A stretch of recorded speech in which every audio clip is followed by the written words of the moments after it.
Wokeism, the cultural juggernaut that once towered over us all, now lies in tatters.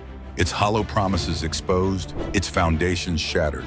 For years, this so-called progressive ideology dictated what we could say, think, and believe, cloaking itself as justice while strangling common sense. But today, from courtrooms to capitals, the world is roaring back with a defiant truth. Wokeism is dead.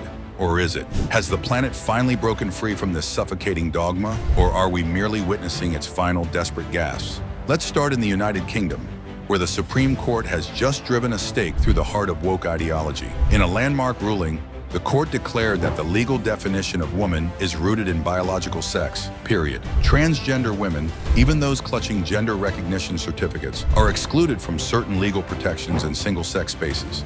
This isn't just a legal technicality, it's a seismic rejection of the gender identity obsession that's been a sacred cow of the woke agenda. The message is brutal and clear. Biological reality trumps ideological fantasy, and the law won't bend to appease the feelings of a vocal minority. Across the Atlantic, the United States is witnessing its own reckoning. Donald Trump storming back into the White House has unleashed a ferocious crackdown on the woke campaigns that have run rampant for years. His target, the bloated diversity, equity, and inclusion projects, DEI for short, that have guzzled taxpayer dollars to push divisive nonsense. Trump's decree is simple: no more. He's slashed their funding, calling them what they are, a toxic sham masquerading as progress.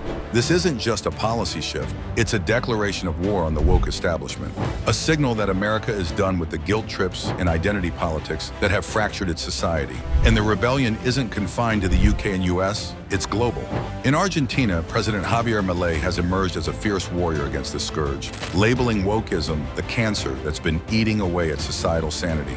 His words are a battle cry. The world must defeat the cancer of wokeism to return to progress. He's not alone.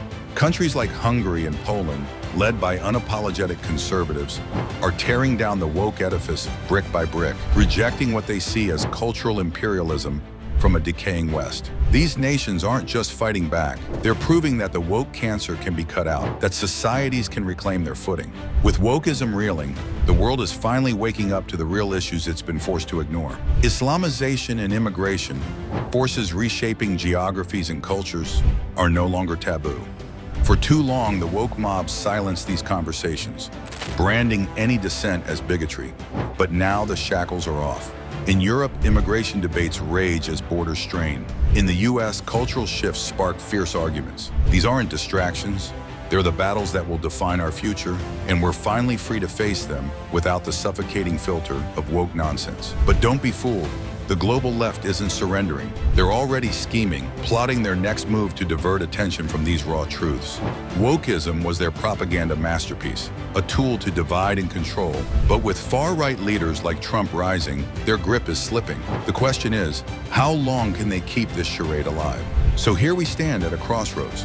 Wokeism, once the world's untouchable overlord, is on its knees, battered by legal rulings, gutted by policy shifts, and abandoned by nations tired of its lies. This is more than a trend, it's a revolution. But is it truly dead? Can we now rebuild on the bedrock of truth and reason, tackling the real threats to our world? Or will the left conjure another illusion to drag us back into chaos? The death of wokeism isn't just a victory, it's a warning. Stay vigilant, because the fight for reality has only just begun.